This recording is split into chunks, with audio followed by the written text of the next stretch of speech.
आप देख रहे हैं अनहोनी। अनहोनी में आज की कहानी हमारे साथ शेयर की है रविकांत जी ने। तो चलिए बढ़ते हैं आज की इस कहानी की ओर। रह रहकर गरज रहे बादल मेरे दिल की धड़कनों को बढ़ाए जा रहे थे, और ऐसा हो भी क्यों ना। दरअसल मैं जैसे ही दुकान बंद करके निकला तो अचानक काफी तेज बारिश शुरू हो गई, वो भी गरजते बादलों के साथ।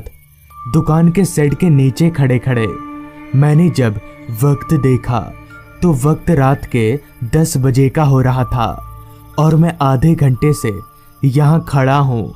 ऐसे ही 10 मिनट और इंतज़ार करने के बाद जब बारिश नहीं रुकी तो मैंने अपने मन ही मन में कहा, लगता है अब बारिश नहीं रुकेगी, मैं भीगकर ही चला जाता हूँ। इतना बोलकर मैं बारिश में भीगते हुए आगे बढ़ने लगा। रात काफ़ी हो जाने के कारण रास्ते पर दूर दूर तक मेरे अलावा मुझे और कोई भी नहीं दिख रहा था। बारिश भी इतनी तेज बरस रही थी कि मुझे घने अंधेरे में जितना कुछ भी दिख रहा था सब धुंधला धुंधला दिख रहा था। दरअसल मेरी दुकान गांव के बाहर है और यहाँ से मुझे चलकर घर जाने में करीब आधे घंटे का वक्त लगने वाला था, जिस कारण मैंने अपने कदमों को तेज तेज भगाना शुरू कर दिया। कच्चा रास्ता होने के कारण बारिश में मेरे पैर कीचड़ में धंस जा रहे थे। खैर काफ़ी मुश्किल से कुछ आगे बढ़ते ही मुझे किसी के रोने की आवाज़ें आने लगी। तो उस आवाज़ को सुनकर मैं थोड़ा सहम गया कि भला इतनी रात गए इस बारिश में कौन होगा।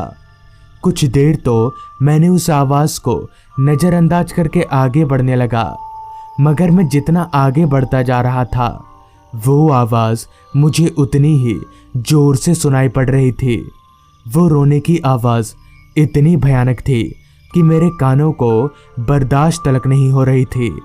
अभी मैं कुछ आगे बढ़ा ही था कि तभी मैंने देखा कि रास्ते के किनारे एक बूढ़ी औरत बैठकर रो रही है। तो मैं उस बूढ़ी औरत को देखकर थोड़ा हैरान हुआ कि ये बूढ़ी औरत बारिश में क्यों भीग रही है। उस औरत को रोते देख मुझे उस पर दया आ गई, तो मैं चलकर उसके पास गया और उस औरत से बोला, क्या बात है अम्मा, आप रो क्यों रही हैं?